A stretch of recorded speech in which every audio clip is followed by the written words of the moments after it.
rata inmunda, animal rastrero, escoria de la vida, adefesio mal hecho,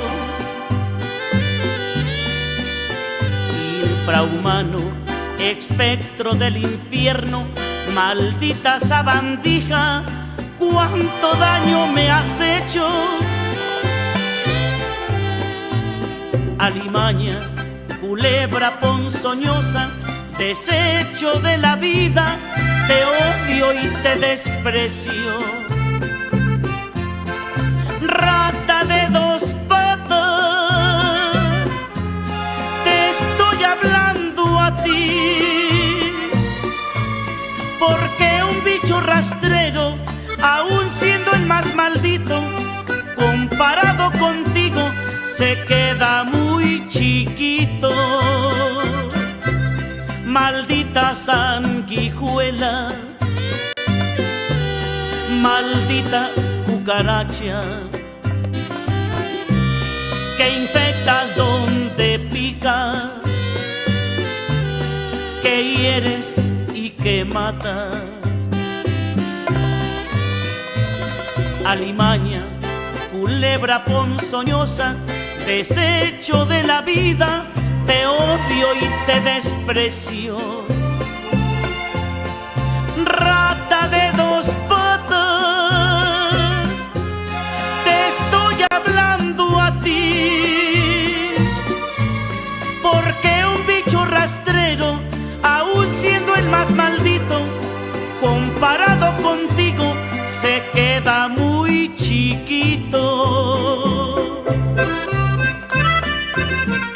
Me estás oyendo, inútil, llena del infierno, cuánto te odio y te desprecio.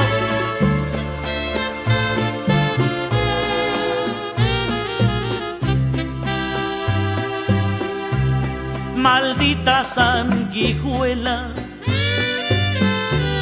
maldita cucaracha, que infectas donde picas, que hieres y que matas. Alimaña, culebra ponzoñosa, desecho de la vida, te odio y te desprecio. Rata de dos patas, te estoy hablando a ti, porque un bicho rastrero, aún siendo el más maldito, comparado contigo, se queda muy chiquito.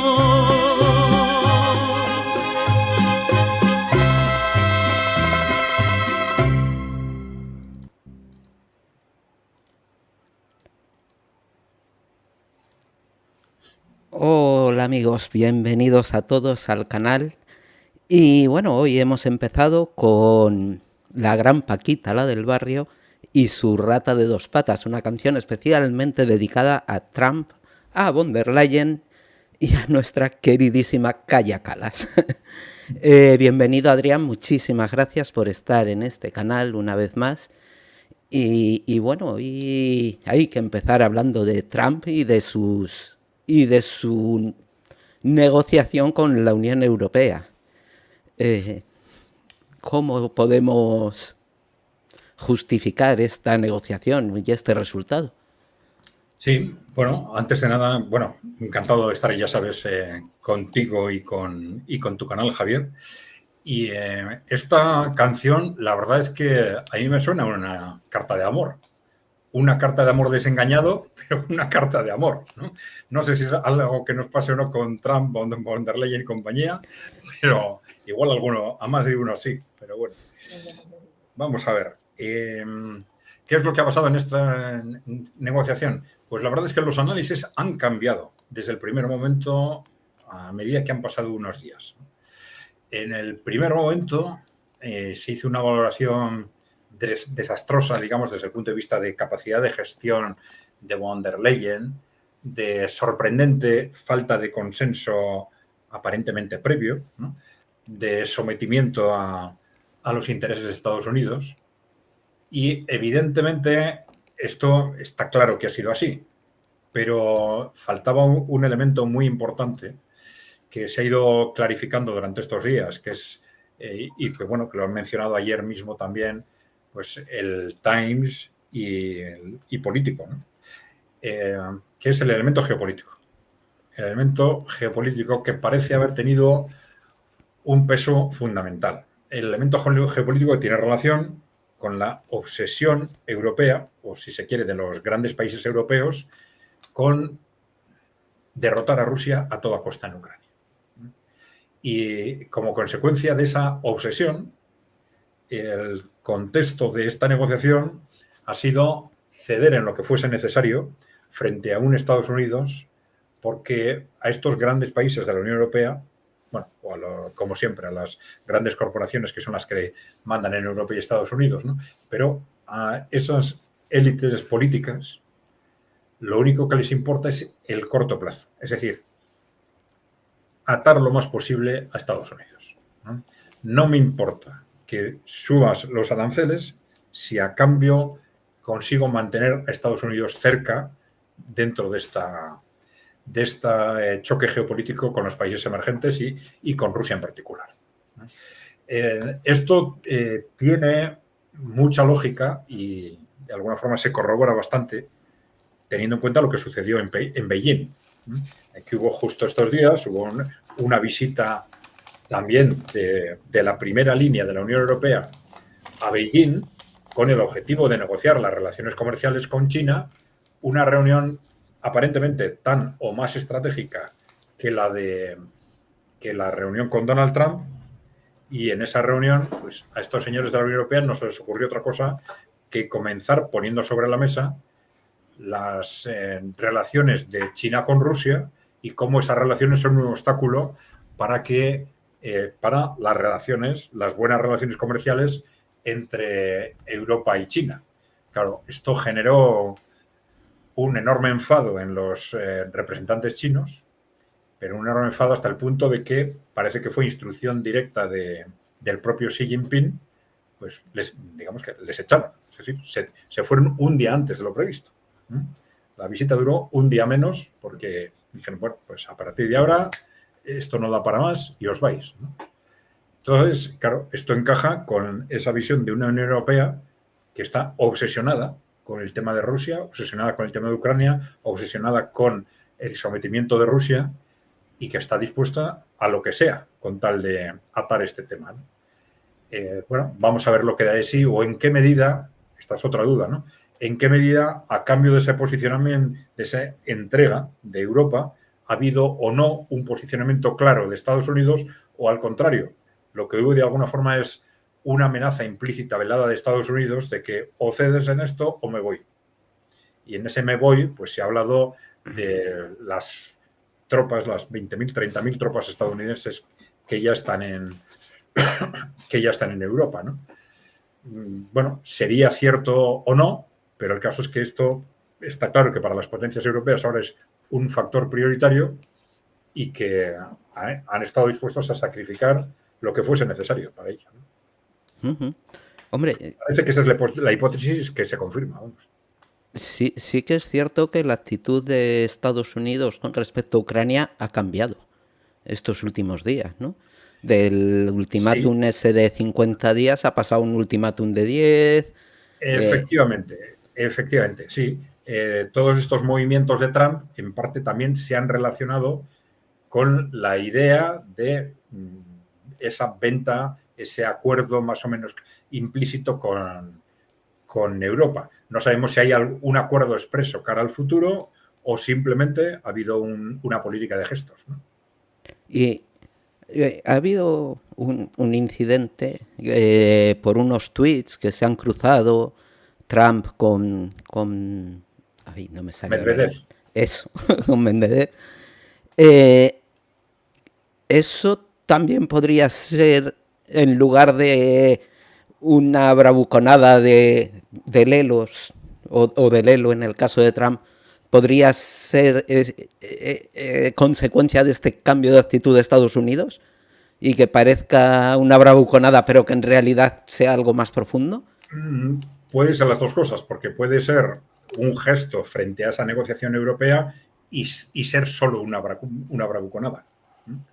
Es decir, que no haya más, pero que todo esto haya sido un contexto suficiente para animar a Europa a ceder, ¿no? Aunque no haya garantías de esa implicación futura de Estados Unidos, ¿no? De cualquier forma, claro, la primera amenaza de Donald Trump estaba muy relacionada con ese concepto de amenazando con que, bueno, Rusia tenía que tener en cuenta lo que había sucedido en Irán, con lo que se ha llamado estrategia Hezbollah. Es decir, esa estrategia que en principio le salió muy bien a Israel y a Estados Unidos, ¿no?, de descabezamiento de Hezbollah, ¿no?, y que, bueno, de una u otra forma, como consecuencia de aquello, pues Hezbollah está más o menos tranquilo desde entonces, ¿no?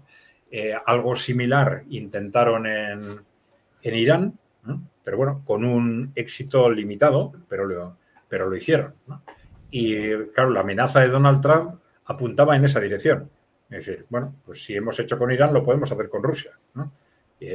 Nos evitamos una guerra nuclear porque vamos a atacar a las élites rusas y vamos a descabezar Rusia antes de que haya ninguna guerra. Y claro, a esto le respondió Medvedev apuntando de forma, bueno, sutil según quien lo escuche. Para Donald Trump, desde luego, no era sutil, ¿no? Ya sabes que apuntó a dos conceptos. El primero fue la serie de Walking Dead, ¿no? Los zombies, esta serie de zombies de muertos caminantes o algo así, ¿no? Y la segunda, haciendo referencia al concepto de la mano muerta, ¿no? Y con esto que estaba queriendo decir, bueno, la mano muerta es ese mecanismo que se llamó perímetro, que se creó ya durante la Unión Soviética ante las amenazas del gobierno de Reagan de hacer algo parecido. Es decir, tenían una estrategia diseñada para descabezar la Unión Soviética. No quiere decir que lo fueran a hacer o no, pero tenían esa estrategia diseñada.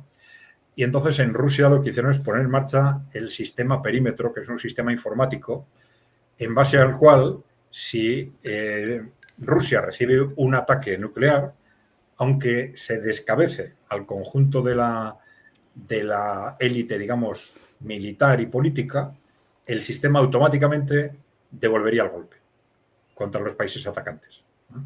Es decir, con lo que no pudieran destruir en ese primer golpe, destruiría a Estados Unidos en este caso, ¿no? Ese es el sistema perímetro o de mano muerta, ¿no?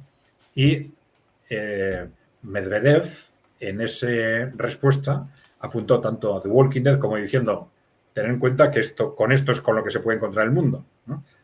Que aunque intentarais una maniobra de descabezamiento de ese tipo, no os olvidéis del sistema de mano muerta y lo que esto puede suponer para el mundo, para encontrarnos en una absoluta distopía a nivel mundial.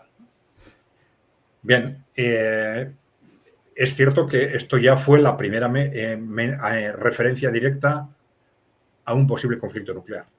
La primera referencia fue de Medvedev, ¿no? Y luego ahí vino la respuesta de Donald Trump diciendo, pues vamos a enviar 2 submarinos nucleares. Una respuesta, en principio, de imagen, ¿no? Pues todo esto han sido movimientos de imagen, pero de imagen porque, bueno, submarinos nucleares, ahí pues, ya dando vueltas por todos los océanos, submarinos nucleares de Estados Unidos. Entonces, ese concepto no cambia realmente la situación, de hecho. Pero sí son gestos que, bueno, este último por lo menos puede estar destinado a su propio público, ¿no? A transmitir constantemente hacia el establishment norteamericano fundamentalmente que él mantiene una posición dura frente a Rusia y que además controla la situación, etc.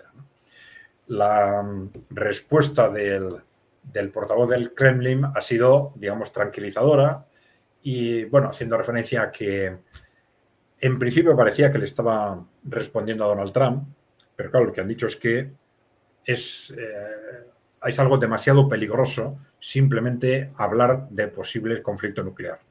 Por lo cual también le estaba rectificando al propio Medvedev, de hecho, ¿no? Pero bueno, hasta ahora ahí ha quedado, ¿no? Yo creo que estamos fundamentalmente ante políticas de gestos, ¿no? Políticas de gestos.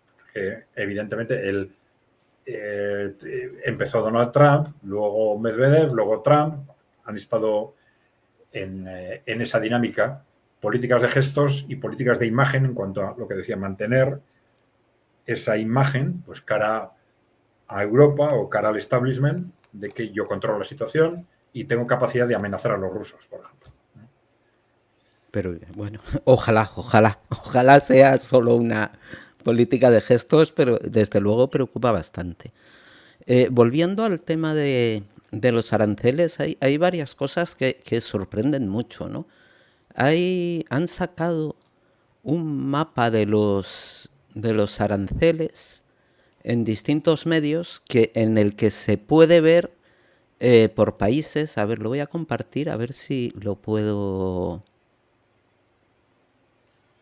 A ver... Aquí está, vale. No sé si se ve el mapa, que pinchas en cada país y sale el arancel que le han puesto, ¿no? Aquí estamos, por ejemplo, en Kazajistán, 25%, Unión Europea, 15%, pero vemos que Marruecos no tiene aranceles, por ejemplo. Y esto a mí me resulta muy sorprendente.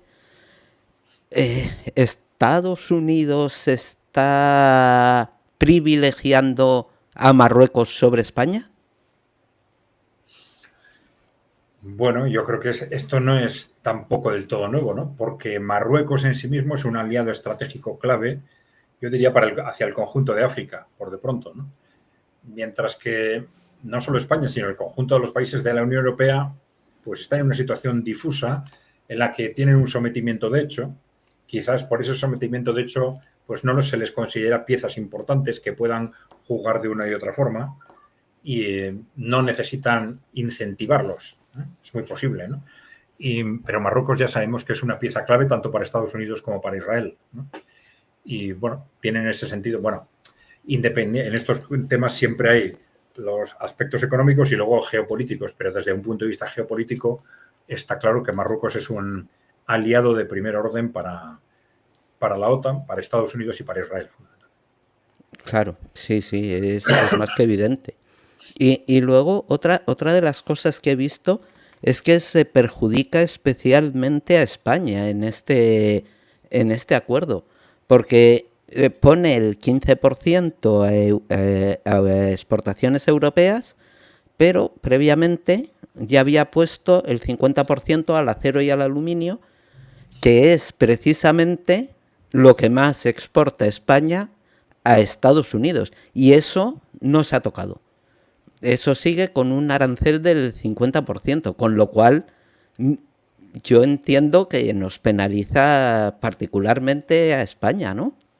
Sí, no es fácil determinar cuáles han sido las razones de que se haya establecido un criterio u otro para determinados productos y de en qué medida puede haber influido el perjuicio o el beneficio para uno u otro país. No sé si me atrevería a dar un juicio sobre eso, ¿eh? Pero efectivamente también España ahora está en una posición pues muy débil en la OTAN y en la Unión Europea. Bueno, en parte pues porque muy recientemente Pedro Sánchez se ha enfrentado a la OTAN con ese rechazo del 5%, etcétera, ¿no? Hay que acordarse de la foto de la cumbre de la OTAN donde casi le marginaron en una esquina a Pedro Sánchez, ¿no? Entonces, seguramente España ahora no está en posición de negociar un tratamiento favorable para ella, ¿no? Desde luego. Claro, y además han negociado con Reino Unido un arancel del 0% a su acero y a su aluminio. O sea, peor aún. Y luego, viendo el mapa de los aranceles, hay aranceles que yo no les entiendo. Por ejemplo, los que ha puesto a Japón y a Corea del Sur. ¿No sería lógico tener a esos dos países fuertes por su posición geográfica, básicamente? Y, o sea, coño, es que están donde están. Sí. Esa es la posición tradicional de Estados Unidos, ¿no? Pero, claro, Donald Trump con respecto a estos países está adoptando una posición en cierta forma comparable con la de Europa, ¿no? Es decir, son países que nos han servido para mantener, digamos, nuestra influencia en el mundo, pero que nos han costado muchísimo. Ayudarles y mantenerles nos ha costado muchísimo, bueno, y ahora tenemos que recuperar. Entonces, es muy posible que el equilibrar esa relación con Japón y con Corea tenga un significado similar al de Europa. O sea, vasallos. Sí, sois vasallos, os podemos exigir más, tenéis que seguir dentro del marco de Estados Unidos, pero vamos dentro de ese marco. No es como hacían otros presidentes dentro de ese marco, vamos a daros de todo para que sigáis siendo buenos amigos, sino que ahora sois vasallos y aguantar, ¿no? Hombre, está claro, yo estuve viendo las cifras de crecimiento de Corea del Sur, porque me resultó curioso que eran muy, muy similares a las de España, a las que tuvo España durante el franquismo, y ambos países tuvieron un desarrollo muy, muy similar, y ambos potenciados por el dinero yanqui. O sea, ese crecimiento, desde luego, estuvo muy potenciado por ello. Y me resultó muy, muy curioso. Yo creo que fue para el vídeo de la deuda o algo así, lo estuve viendo. Y ahora pues parece que a Estados Unidos ya no le interesamos ni a España, ni Corea del Sur, y nos quiere... Sí, vamos a ver, porque Trump no acaba de enseñar todas sus cartas, pero en principio esto encajaría con ese concepto de la America First, ¿no? America First en el sentido que decía el trumpismo inicialmente, de que América deje de ser el policía del mundo. Vamos a hacer todo lo posible para volver a industrializar Estados Unidos y, digamos, soltar las amarras que nos cuestan dinero, por lo menos. Lo que pasa es que eso de volver a industrializar Estados Unidos yo lo veo un poco... Complicadísimo. Claro. Complicadísimo porque, bueno, primero porque el gran motor de la reindustrialización, que es la máquina herramienta, lo perdieron. Lo perdieron dentro de los procesos de deslocalización, ¿no?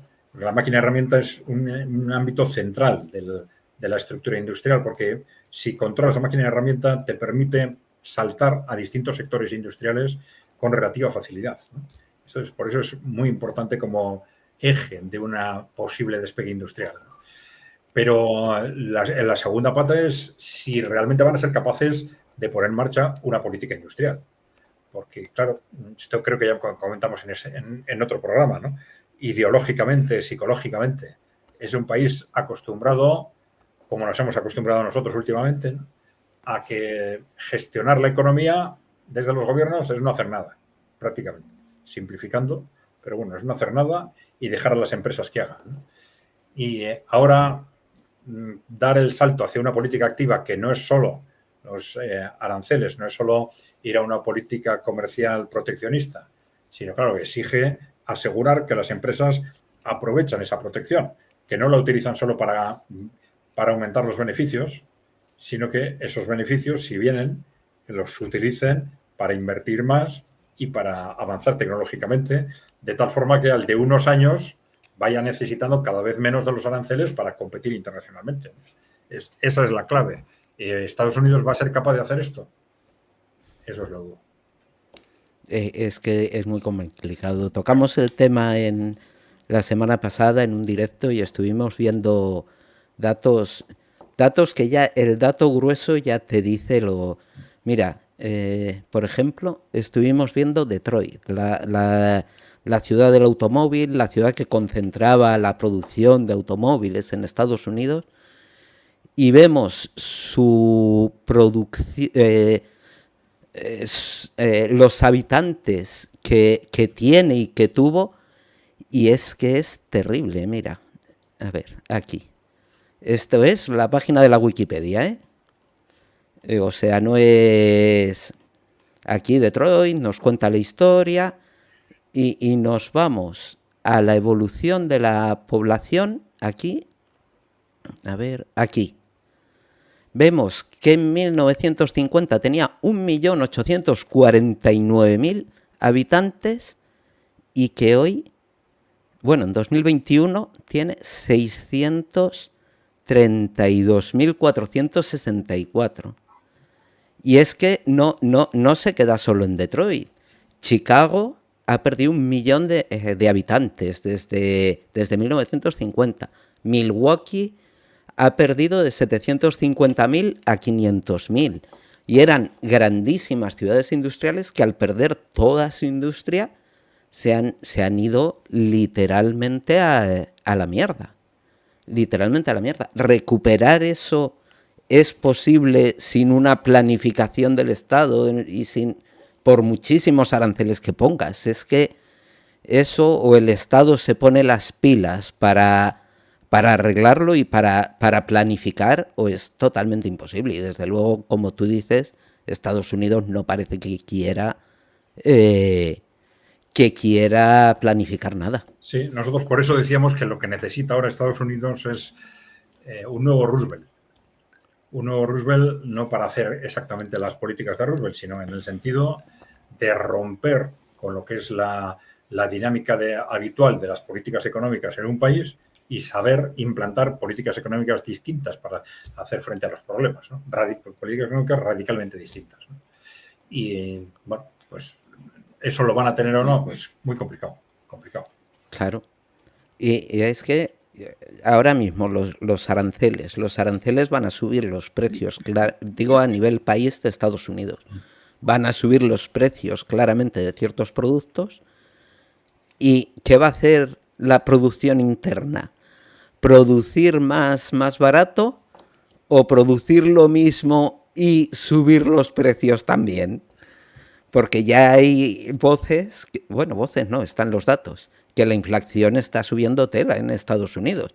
Claro, porque digamos ese incremento del coste de los productos importados no es el mayor problema. El mayor problema es lo que tú comentas, ¿no? Es decir, ese incremento del coste de los productos importados en realidad son ingresos del país, son aranceles que el Estado ingresa y que puede utilizar de la mejor forma posible. En Estados Unidos se está hablando mucho de que se va a utilizar para reducir impuestos. Incluso están, no sé si fantaseando o no, con la idea de hasta hacer desaparecer el impuesto sobre la renta, con todo lo que van a recaudar con los aranceles. Pero el otro problema tiene otras características, que es lo que tú dices, qué pasa con los competidores americanos que suben el precio no porque tengan arancel, sino porque al haber subido el precio el importador, pues el mercado acepta precios un poco más altos, ¿no? Y entonces, eso va a suceder. Por las lógicas del mercado, van a subir precios, ¿no? Depende, evidentemente, del sector, del producto, etcétera, pero en general van a subir precios y algún tipo de inflación se va a crear, sin ninguna duda. Pero claro, eso no es... Se supone que estos son estrategias de largo plazo. Entonces, que eso suceda a corto plazo tendría justificación si esto supone que esas empresas empiezan a invertir en inversión e investigación, claro. Claro. Pero es que el capitalismo actual es rentista y lo vemos con todo. Y bueno, aquí Mariano nos lo dice, ¿no?, en el chat, que sí, que solo quiere sacar impuestos a sus ciudadanos, o sea, solo quiere sacar dinero y fuera. Ya veremos si para una bajada de impuestos o para qué. Sí, porque claro, el otro reto que tienen es la deuda y el déficit, ¿no? Y esta es otra posibilidad, que simplemente utilicen eso para reducir deuda o reducir déficit, ¿no? Claro. Y desde luego, con estas políticas, lo que está haciendo Estados Unidos es echar a Rusia en los brazos de China. Porque he visto esta noticia que ahora no encuentro, de que han hecho unas maniobras conjuntas. A ver, espérate. Vaya, no la encuentro.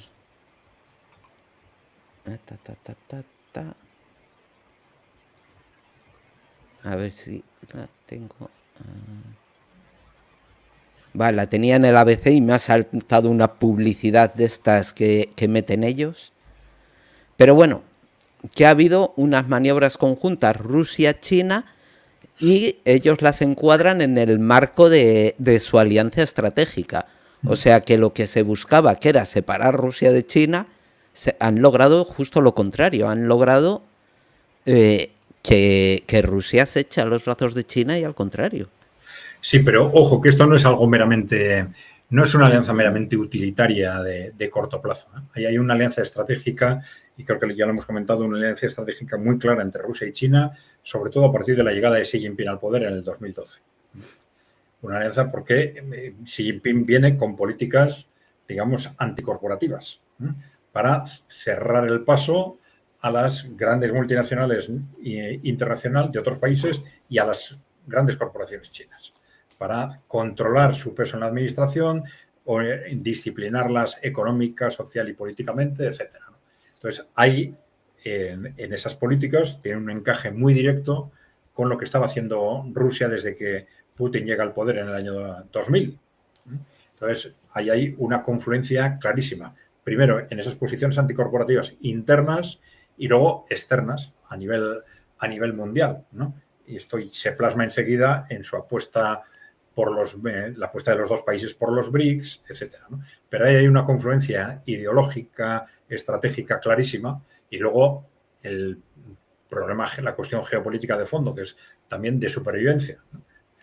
China sabe que si mira hacia otro lado cuando intentan someter a Rusia, el siguiente van a ser ellos. Y al revés, Rusia sabe que si mira hacia otro lado cuando intenten someter a China, el siguiente van a ser ellos.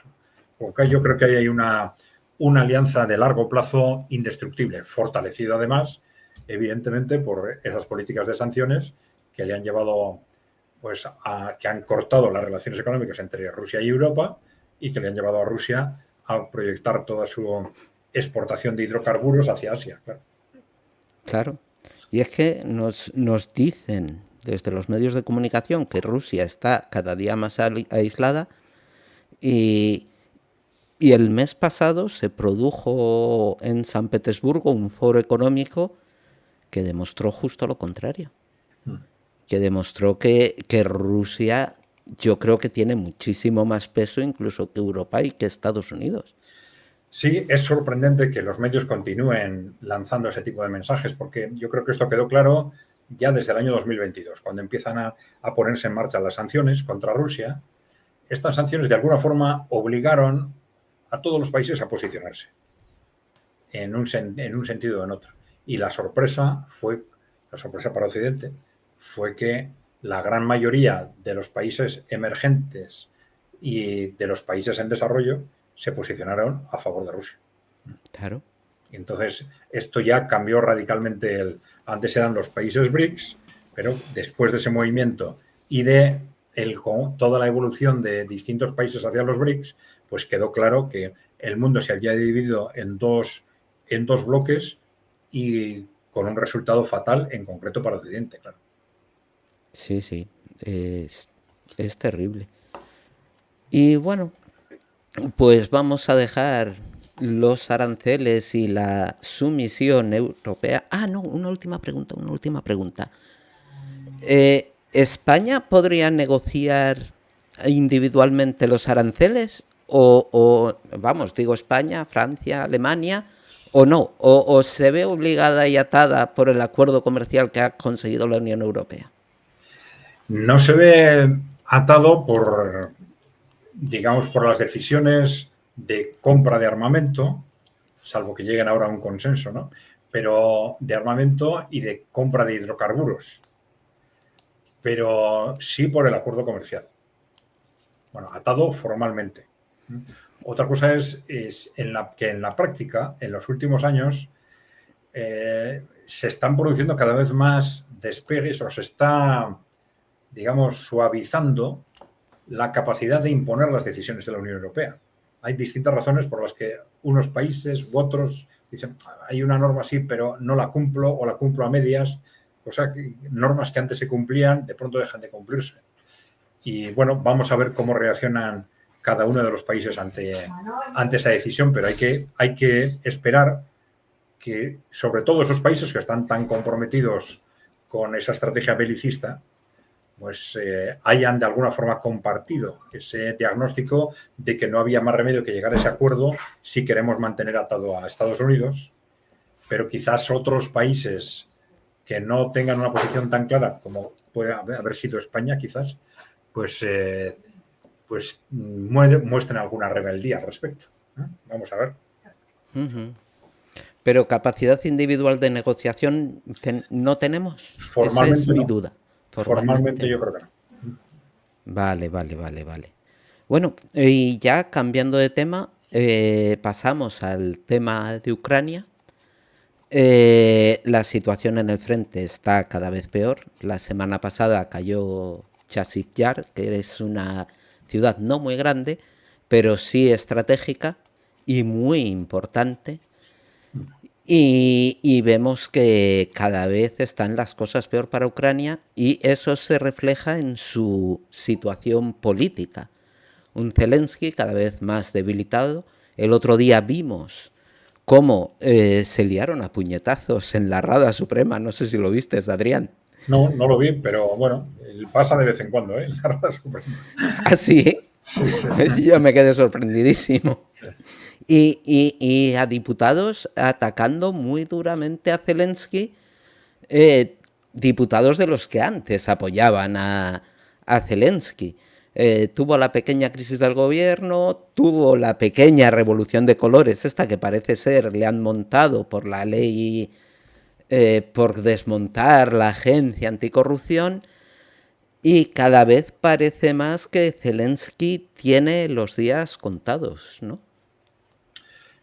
Sí, bueno, vamos a ver, sobre la situación en el frente has comentado la caída de Chasiv Yar, pero otro aspecto importante es que los rusos ya han entrado ya en Pokrovsk. Ya están combatiendo dentro de Pokrovsk, que es el gran nudo de comunicaciones del Donbass. Entonces, efectivamente, el proceso parece que se está acelerando. Bien, ese es un factor muy importante para que está incidiendo, creando presión política muy fuerte sobre el gobierno en Kiev, ¿no?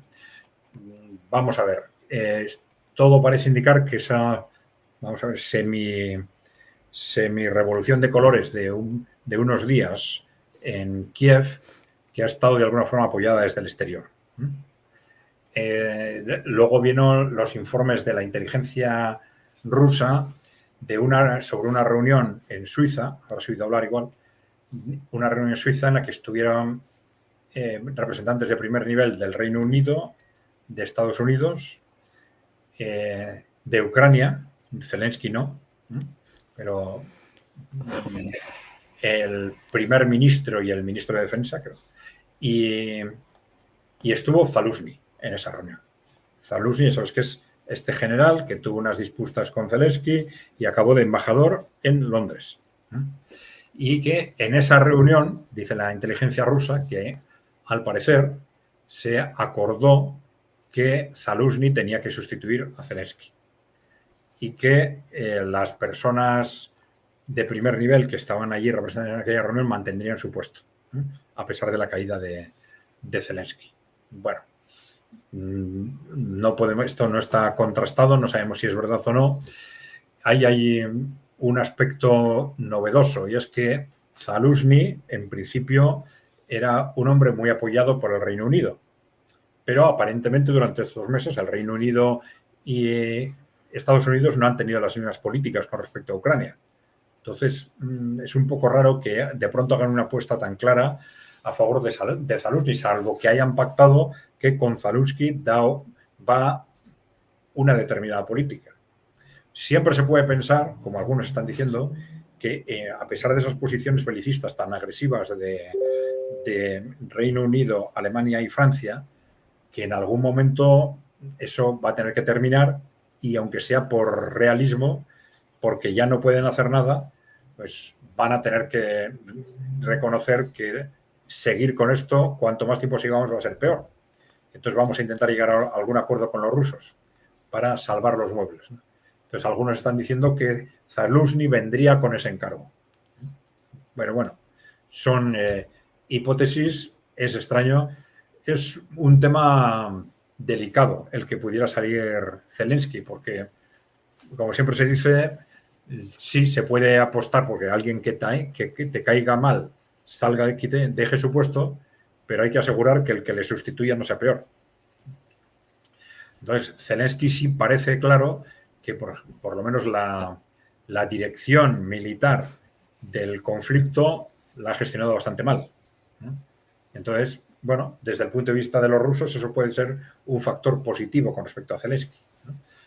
Vamos a ver, bueno, esto es una vez que los países entran en una situación ya de previsión del colapso, todo es posible, ¿no? No te puedes fiar de lo que han sido las posturas hasta ese momento, porque las posiciones pueden cambiar, ¿no? En función, pues, de supervivencia, de interés, de distintas razones, ¿no? Pero, bueno, habría que ver quién puede estar en las quinielas, si hay alguien además de Zelensky, perdón, además de Zaluzny, porque hay otras personas que se han estado moviendo estos meses, aparentemente queriendo transmitir la imagen de que ellos están ahí, ¿no? Como Poroshenko y Timoshenko, ¿no? Que son dos políticos que fueron de mucha importancia en su momento. Poroshenko fue presidente de la República y ha llamado la atención sobre todo algunas declaraciones de Timoshenko que parece que estaban apuntando a un posible entendimiento, la necesidad de llegar a algún tipo de acuerdos con Rusia, etcétera, ¿no? Que chocan con las del gobierno actual, tampoco son las posturas tradicionales de Timoshenko, pero bueno, que pueden apuntarnos a que cualquier nuevo líder en este momento, pues no habría que descartar que adoptar una posición pues, más o menos realista frente a lo que es la situación actual de Ucrania, ¿no? Pero bueno, ¿no? Antes de echar las campanas al vuelo, tendría en cuenta que en principio lo que hay detrás de Zaluzny y también de ese empecinamiento de Zelensky son en este momento esas potencias europeas, ¿no? Y mientras esas potencias europeas no cambien de posición, esperar que, aunque estén aparentemente con esa postura de por detrás, estén abriendo la puerta a una solución negociada, pues bueno, es esperar nada más. Es esperar. Claro, yo sabes lo que he pensado cuando he escuchado lo de que querían echar a Zelensky y todo eso. Digo, se van a montar un Kerensky. Es lo que he pensado totalmente. Kerensky, bueno, lo sabréis todos, ¿no? Justo antes de la Revolución de Octubre hubo un gobierno en bueno, no sé cómo llamarlo, en Rusia, de corte socialdemócrata, podríamos decir, que yo creo que le pusieron para que todo cambiase sin cambiar nada, ¿no? Y lo primero que hizo, o lo segundo que hizo Kerensky, fue hacer una ofensiva de verano en julio, porque hay que recordar que Rusia pertenecía a la alianza con Francia e Inglaterra y que estaba dentro de la Primera Guerra Mundial, y que eso fue una de las causas principales de desgaste del gobierno zarista en aquel momento, y lo que propició su caída. Y llega Kerensky con la promesa de cambiar las cosas, y lo que hace es una ofensiva que cuesta miles de muertos, un ejército súper desgastado, y eso provocó la Revolución de Octubre unos pocos meses después. Pues yo creo que van a hacer algo así. Van a poner seguramente a Zaluzny para que siga todo como está, intentará un curso y la va a liar parda. Yo es que... Y ya lo que pase a partir de ahí, porque la gente ya está muy quemada con la guerra, una guerra que yo creo que ya nadie duda en Ucrania de que se está perdiendo y de que les están sacrificando por otros intereses que no son los suyos. Entonces, lo que pueda pasar después de eso, yo no sé lo que pueda ser. Sí, en principio, efectivamente, puede ser una estrategia simplemente de ganar tiempo ante un Zelensky que está muy desgastado con su propia población, y, bueno, pues traer a alguien pues, que puede tener un cierto prestigio precisamente por haberse enfrentado a Zelensky en su momento y simplemente por ser nuevo, pues puede darles tiempo desde el punto de vista de retrasar el colapso político del Estado. Claro, porque Europa no tiene ninguna intención de acabar con la guerra ni de acabar con el enfrentamiento con Rusia. Yo por lo menos les escucho. Sí, otra cosa es que no tienen instrumentos para que Ucrania gane, pero estrategias como la de retrasar, a ver si cambia, siempre mirando a Estados Unidos, ¿no? retrasar, a ver si cambia el gobierno de Estados Unidos o a ver si Donald Trump está más débil el año que viene, después de las elecciones parlamentarias. Pueden andar ahí. Porque, claro, la otra es provocar un desastre, como sería ese desplazamiento que llevan amenazando año y medio, pero que no llegan a atreverse a hacerlo, ¿no? Ese desplazamiento de 40.000, 50.000 tropas que sean aplastadas por los rusos y que eso genere un desastre geopolítico tal que obliga a los Estados Unidos a intervenir. Pero claro, solo con esa expectativa es dudoso que se atrevan a arriesgarse, ¿no? Y claro, la otra es un ataque de falsa bandera. También los servicios de inteligencia ruso, no sabemos con qué fiabilidad, pero han dicho que el Reino Unido está preparando un ataque de falsa bandera, una operación de falsa bandera en el mar. Esto han dicho, ¿no? Ahora, si cuadra con la historia de los británicos, ¿no? Que es recurrir constantemente a falsas banderas en Oriente Medio, etcétera, y también con la historia de Estados Unidos, ¿no? De que al final acaban yendo a la guerra sin que cuando su población no lo quería, pues gracias a un ataque de falsa bandera. Pero creo que ya comentamos que la diferencia es que en aquellos ataques de falsa bandera históricos eran ataques de falsa bandera con la complicidad del gobierno, porque el gobierno quería ir a la guerra, aunque la población no quisiera. Mientras que aquí parece que serían ataques de falsa bandera con el peso suficiente para arrastrar al gobierno también. Entonces, complicado, pero no hay que descartar nada, claro, porque en una situación tan desesperada como están estos gobiernos belicistas y sobre todo las grandes corporaciones que están detrás, yo creo que están dispuestos a todo. Sí, sí. Desde luego la impresión que da es que están dispuestos a todo. Y uno ve la prensa y es que nos están intentando meter la guerra por los ojos. O sea, es continuo, ¿no? Es terrible. Yo, desde luego, a mí me tiene muy inquieto todo esto con Rusia y toda la situación, vamos.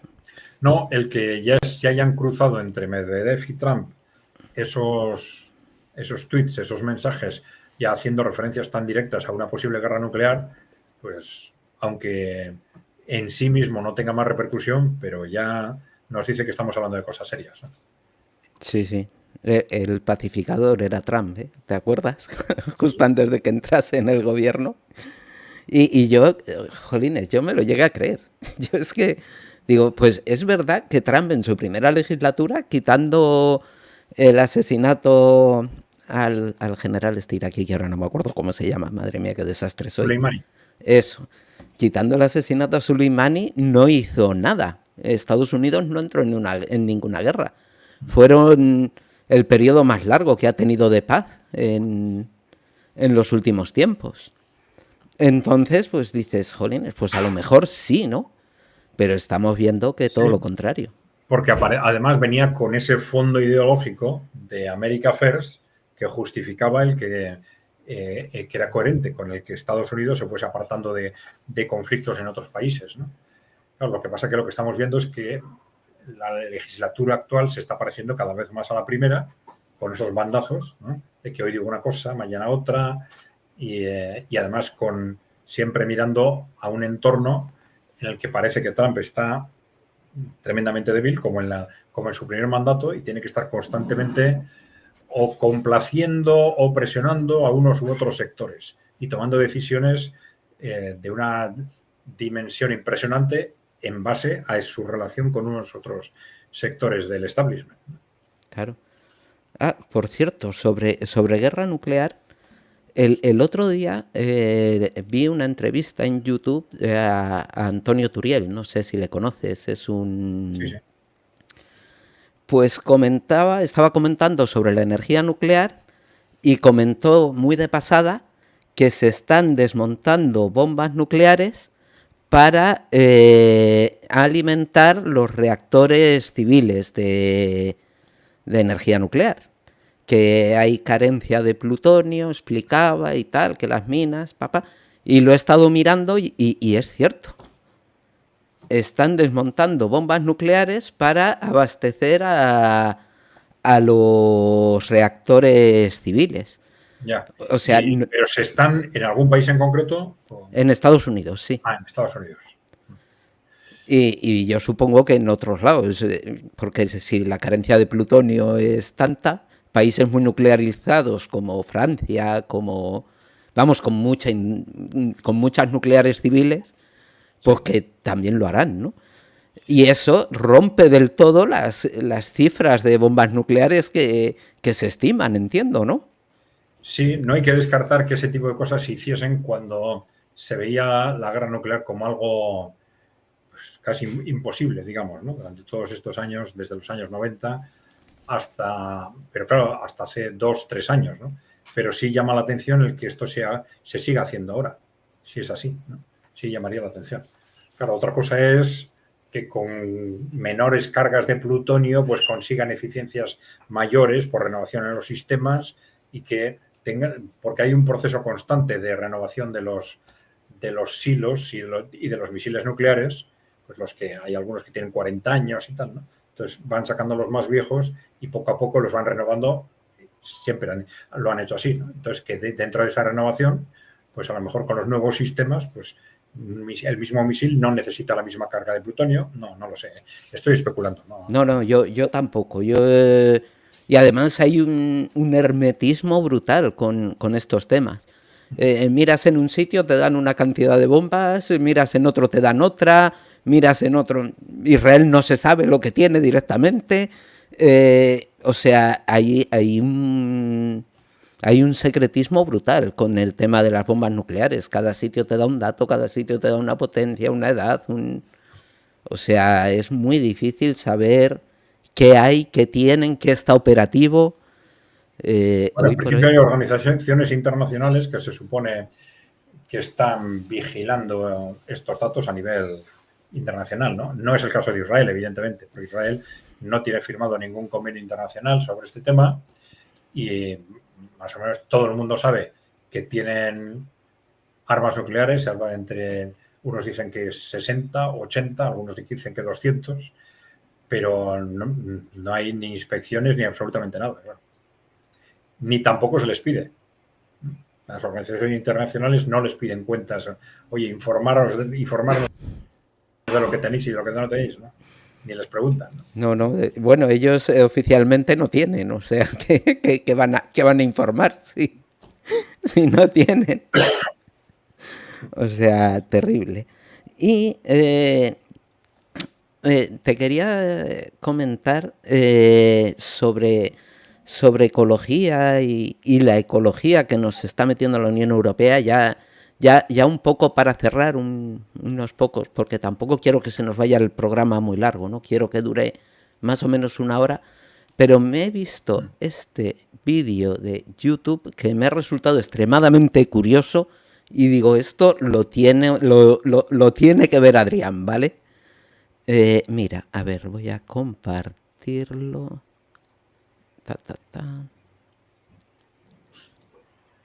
Aquí está.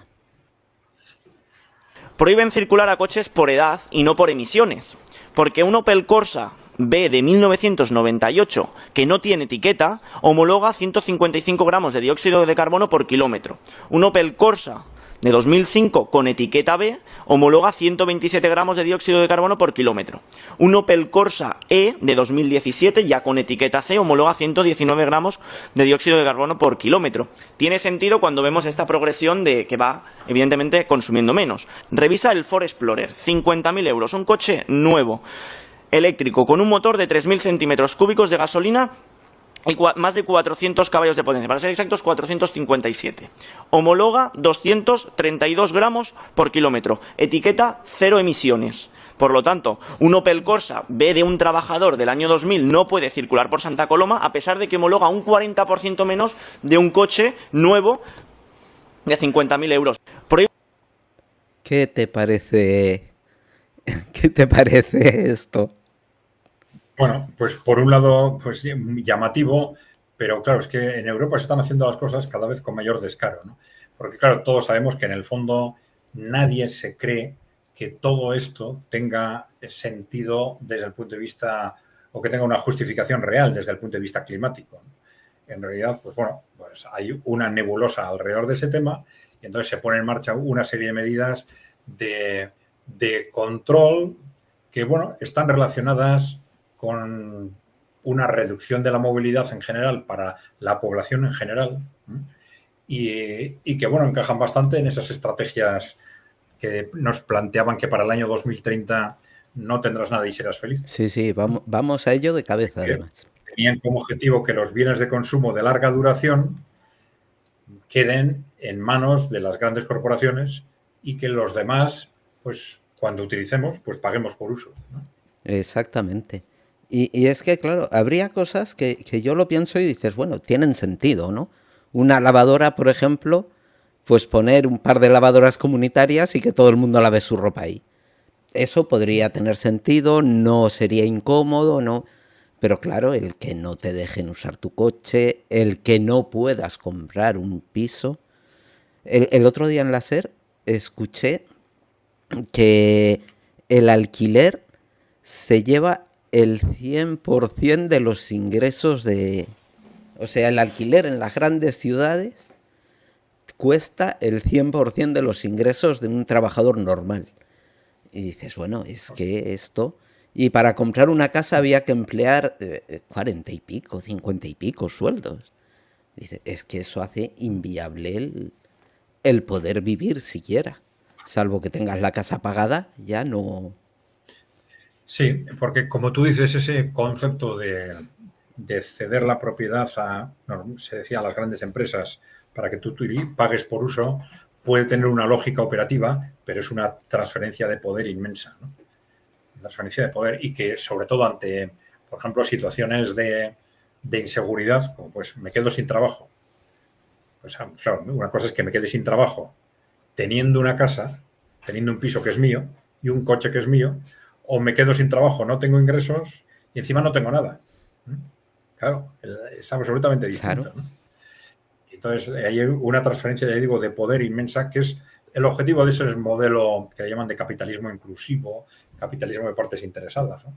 Las grandes corporaciones, entre otras cosas, además de hacerse con la gestión de prácticamente todas las actividades del Estado, se van a hacer con los bienes de consumo de larga duración, van a tener una relación mucho más directa contigo, sí, pero algunos dicen que es una relación que han calificado de feudal, por eso, Claro. ¿no? De una dependencia enorme de las grandes corporaciones. Claro, efectivamente.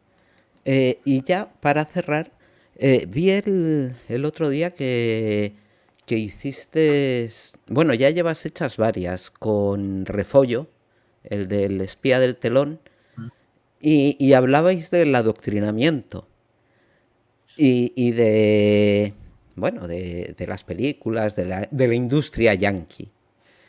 Y fíjate, yo recordé, yo tengo una hija, ¿no? Y cuando era pequeñita, pues me veía todas las películas estas de dibujitos animados. Y es brutal el adoctrinamiento liberal que hay en las películas de dibujos. Te recomiendo que veas una en concreto que se llama Robot, o Robots en plural. Es que es tremendo, o sea, es de un mundo posapocalíptico, un pobre robot, que bueno, pero el adoctrinamiento liberal es tan grande que alucina. Y la mayoría de las cosas que nos vienen desde Estados Unidos para los niños, o bueno, en la época en que mi hija era muy pequeña, que lo veía todo, ya te digo, era así. Es brutal, o sea, nos convencen desde la infancia. Sí, adoctrinamiento siempre ha existido. Claro, lo que ha ocurrido es que ha habido un salto en la capacidad de adoctrinamiento a partir del surgimiento de los grandes medios de comunicación, de la radio y de la prensa también en el siglo XIX, ¿no? Pero luego la radio y la televisión, sobre todo, ¿no? Y claro, esto ha dado a los que controlan los medios un poder inmenso sobre la gente. Y lo que nos dijeron cuando termina la Guerra Fría es que vamos a utilizar ese poder, ¿no? Y lo utilizaron primero controlando férreamente los medios de comunicación, a través de procesos de concentración de los grandes medios en Europa y en Estados Unidos, y luego también a través de privatizaciones. Claro, porque las privatizaciones se habla mucho de que no es bueno que el gobierno controle los medios que le pueden criticar, para que no le critiquen, ¿no? Pero no se dice que al privatizarlas quedan en manos de las grandes corporaciones que tienen su ideología, evidentemente, ¿no? Y que utilizan esos medios para controlar la opinión pública, ¿no? Y esos dos medios, y luego algo parecido pasa en la industria cultural también, claro. Y luego yo creo que ha habido con un problema añadido fundamental, pero que surge a la vez en los años 90, que es la desaparición de la oposición. Porque, claro, si tú tienes una oposición, fuerzas sociales de peso, políticas, sociales, sindicales, alternativas, que te están vendiendo otro discurso, pues tú tienes capacidad de contraste. Pero claro, si todas las fuerzas alternativas que se supone que están para defender a los ciudadanos se alinean progresivamente con ese discurso, pues se acabó. Ya el ciudadano está indefenso frente a lo que le alimenten. Y tan indefenso, porque no se ve diferencia. La verdad es que yo no veo diferencia significativa entre partidos de izquierdas, de derechas, de extrema derecha, de extrema izquierda, por lo menos de los que están en el arco parlamentario. Sí, hay matices, ¿no? Por ejemplo, pues en el ámbito sociocultural de lo que nosotros llamamos el posmocapitalismo, pues bueno, han tenido a liderarlo las izquierdas y seguirles las derechas. En el ámbito socioeconómico ha pasado lo contrario, ¿no? Pues primero son las derechas las que se llaman derechas, las que se apuntan al neoliberalismo, pero luego las izquierdas van detrás, ¿no? Entonces ahí hay un juego de imagen, pero al final todas con matices, diciendo que yo soy esto, yo soy lo otro, lo demás allá, pero en todo lo estratégico se pliegan a los intereses de las grandes corporaciones. Sí, del todo. Pero bueno, pensándolo en positivo, yo sí creo que ahora estamos ante un cambio a nivel mundial que va a hacer posible, no va a asegurar, pero va a hacer posible que surjan alternativas distintas. Y entonces yo creo que esa oportunidad histórica hay que aprovecharla, es fundamental. Hombre, y sobre todo porque nos vamos a la mierda, vamos, que tenemos una situación muy, muy complicada, sobre todo en Europa. Porque ahora mismo la desindustrialización que nos hicieron en España para entrar en la Unión Europea, vemos que se está haciendo en toda Europa. En Francia, en Alemania, en Reino Unido, y dices, jolines, ¿y qué espera Estados Unidos que seamos nosotros? Pues esta es la cuestión clave, ¿no? No sé si les importa demasiado. Claro, si hay dos posibilidades, que Estados Unidos sí parece que el trumpismo en principio intenta adaptarse a ese mundo multipolar por realismo, dice Rusia y China van a estar ahí, ¿no? Seguramente India también, con lo cual yo lo que tengo que asegurarme es, ya dejo de ser el policía del mundo, pero me aseguro un espacio propio. El espacio propio que a mí me interesa. En ese sentido encajaban esas primeras declaraciones de Trump sobre Canadá, Groenlandia, México, tal, ¿no? Yo, mi espacio económico de influencia me lo quiero asegurar. Pero la cuestión es cuál es ese espacio económico. ¿Incluyen a Europa Occidental ahí? ¿O simplemente están estrujando todo lo que pueden a Europa para luego desentenderse? Porque controlar Europa tiene un coste inmenso para Estados Unidos, luego nos vamos y ya está. No inmediatamente, sino progresivamente, ¿no? Bueno, esta es la gran incógnita, pero desde el punto de vista de lo que eran las bases conceptuales del trumpismo, tendría lógica. Sí, desde luego parece que le importa poco lo que nos pase a los europeos y a nuestros líderes tampoco, sí. Es lo peor. No, y que manifiesta una agresividad muy, muy clara con respecto a los líderes europeos. Claro. Y que tragan. Exacto. Yo, de verdad, estas imágenes de Trump jugando al golf en Escocia y los líderes europeos yéndole a rendir pleitesía, ¿no? Es que dices, jolines, es que por un poco de decoro no deberían de propiciar esta imagen, ¿no? No, ahí se ve, porque claro, eso tiene un coste, ¿no? Evidentemente esos gestos, pero ahí se ve que Trump no está valorando solo los resultados económicos de ese acuerdo, sino que está valorando en sí misma la humillación de la clase política europea. ¿Y qué le deben a Trump o sea, qué tienen que temer de Trump los líderes europeos para ser tan sumisos? Bueno, es una especulación, pero lo hemos comentado al principio. Pueden temer que se vaya. Cuando ahora para ellos su prioridad es el corto plazo y atar al corto plazo que frenar a Rusia en Ucrania, claro, el que eso lo consigan o no, pues puede depender de la posición que adopte Estados Unidos. Y todo parece indicar que para ellos ha sido prioritario esto. Por eso decía que, claro, esa visita a China, en la que como tema prioritario, por encima del económico, por encima del comercial, es el lanzarle a China el reproche de que para llevarse bien con Europa tienen que despegarse de Rusia, pues eso es muy, muy revelador. Sí. Hasta qué punto su apuesta en este momento es claramente geopolítica y están dispuestos a sacrificarlo todo. Pero todo, porque no se dan cuenta de que el mundo ha crecido mucho y que ahora los mercados son muy grandes.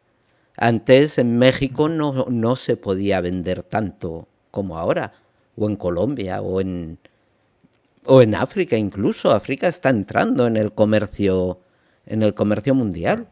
O sea, hoy hay muchísimas opciones de negociar y se puede dejar a Europa perfectamente al margen y ya está. Y sin que suponga un gran perjuicio para China, la verdad. Todo lo que está haciendo en Asia. Ahora estaba viendo que quieren hacer un tren que vaya, a ver cómo era, Afganistán, Irán, Turquía. O sea, vamos, que quieren desarrollar todo Centroasia, y eso es un mercado brutal que dejaría al mercado europeo en un mercado pequeño. Sí, o sea, tiene un terror político absoluto, ¿no? a ese escenario. Y bueno, vamos a ver, pero es que no se están viendo, yo creo que no es... Ya hemos comentado otras veces que en geopolítica se hacen demasiados análisis en base a los intereses de países, pero hay muchas cosas que no se pueden entender, muchas decisiones que no se pueden entender en base a los intereses de países, que son intereses, pues esto es muy evidente en Europa y en Estados Unidos, son intereses de grupos de presión concretos en base a los cuales toman decisiones los gobiernos. Sí, intereses empresariales. Si no, los disparates que se están haciendo en Europa en los últimos años, bueno, yo casi diría en los últimos 40 años, pero bueno, sobre todo de forma más evidente en los últimos 4 años, es absolutamente incomprensible. Sí. No, y lo ves que los gobiernos están subordinados a las empresas, por ejemplo, en Estados Unidos con el gasto en sanidad. Gasta 3 veces más que por ejemplo, España, y sus resultados son lamentables, con población enferma que no puede pagarse sus tratamientos, gente muriéndose, gente... Y dices, a ver, si tienes aquí un modelo que funciona, ¿por qué no lo adoptas? Y en España está pasando lo mismo, ¿eh? Lo estamos privatizando todo y hundiendo el sistema. Sí, y allí les vendieron como un avance aquella propuesta de Obama, que en realidad que era un absoluto chollo para las grandes empresas privadas sanitarias, ¿no? Que era, al final, sanidad para todos, que era sanidad para todos, era obligar a todos a que compren un seguro privado de sanidad, ¿no? Y que encima solo te pagaban un porcentaje, o sea, se gasta, es que es kafkiano, se gasta el Estado el 17% de su Producto Interior Bruto en sanidad y encima el enfermo tiene que pagar casi la mitad o más de la mitad del tratamiento al precio que ponga la empresa que lo da, claro. O sea, y bueno, y ese para mí es el más claro ejemplo de que los gobiernos no gobiernan para la gente, que gobiernan para los intereses empresariales. Sí. No, en Estados Unidos es algo muy evidente, ¿no? Y yo creo que no lo ocultan, ¿no? Que cada uno de los congresistas pues te va diciendo, sabe perfectamente, a este le han apoyado estas empresas, le han dado dinero, a este o estas otras, depende de ellos, toma decisiones para ellos. Bueno, es algo descarado. Descarado, sí. Además allí, claro, bueno, allí no les importa decirlo. A este senador le paga no sé quién, no sé cuál, y estamos hablando de millones. Sí. Claro, dicen no para la campaña, pero yo entiendo que ese dinero se lo quedarán también una buena parte, ¿no? O sea, gastarán un poco en la campaña. pero aunque fuese solo para la campaña. Al final, su carrera política depende de ello. Ah, bueno, claro, también, es verdad, es así, sí, sí. Claro. Y bueno, Adrián, yo creo que vamos a dejarlo por hoy. Y nada, agradecidísimo de tenerte aquí y de haberte tenido aquí, de que vengas a nuestro canal. La verdad es que le aportas muchísimo, muchísimo valor, te lo agradezco muchísimo, Adrián. Bueno, pues gracias a ti. Ya sabes que yo estoy encantado contigo y con tu canal. O sea que cuando quieras. Venga, y muchísimas gracias a todos. Mañana volvemos por aquí. Vamos a entrevistar a Lidia Falcón porque, bueno, vamos a hablar de cómo se destruyó la izquierda. Muy interesante, un libro que ha escrito y que os tenemos que contar cosas de él. Y esto lo vamos a hacer esta semana, ¿vale? Todavía no hay día, pero esta semana lo tendremos. Y Muy interesante. sí, además, bueno, ya te contaré lo del libro, que prefiero, bueno, prefiero que lo cuente Lidia antes de adelantar yo nada. No es que sea exclusiva ni nada, sino que, jolines, lo tiene que contar ella, que le ha pasado a ella. Pero es muy interesante, ya lo hablaremos. Y nada, gente, pues